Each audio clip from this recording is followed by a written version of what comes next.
standard procedure that every liquidation document should be covered by a signed No, but liquidation. that is common sense eh. Yes, sir. But Paano po kayo magse-certify ng isang dokumento na complete and proper nang hindi nyo nakita?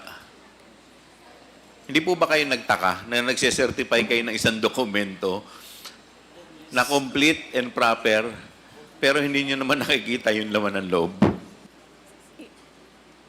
unfortunately, that was the case, sir.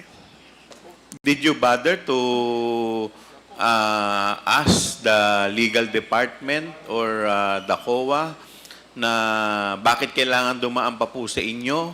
Bakit nyo kailangan i-certify ang isang bagay nang hindi ninyo ini-inspeksyon o tinitingnan? It was one of the requirements, sir, and I was made to sign that document, unfortunately.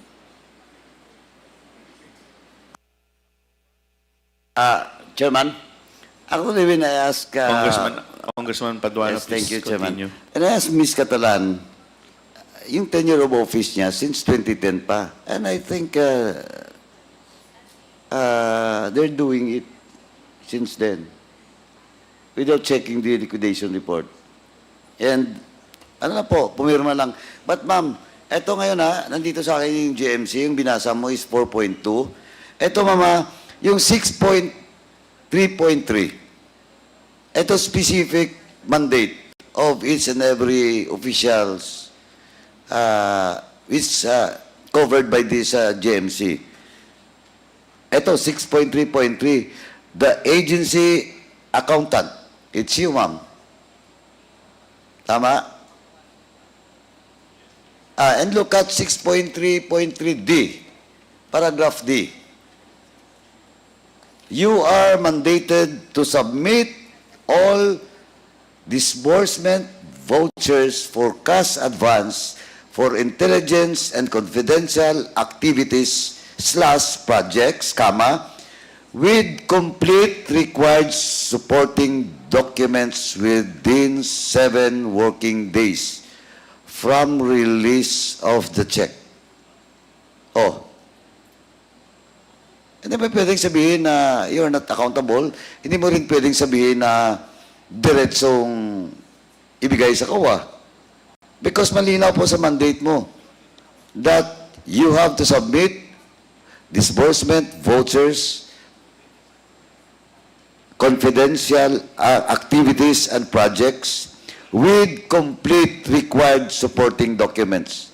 Oh, within 7 days. Can I respond, Your Honor?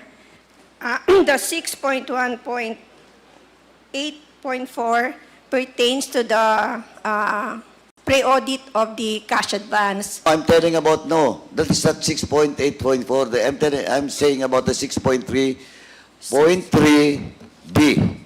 6.3. Inconsistent with the provision that was read by Chairman Acop. Your mandate.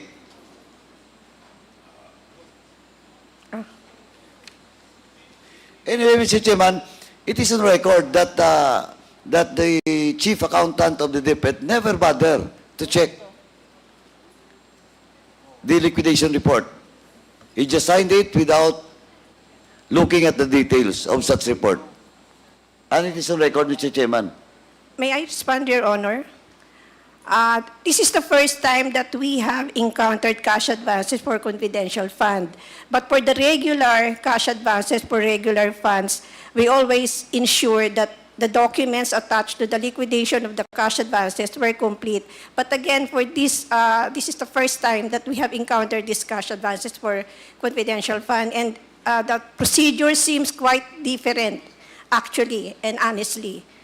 But of course, you have the joint memorandum circular, and there is a provision with regards to the mandate of the chief accountant, the SDO, and all other officials of agency.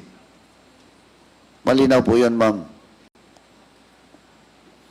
So, I think once again, Mr. Chairman, it's like to put on record na inamin po ng chief accountant ng Deped na she never bothered to check the authenticity, the correctness of such liquidation report, Mr. Chairman.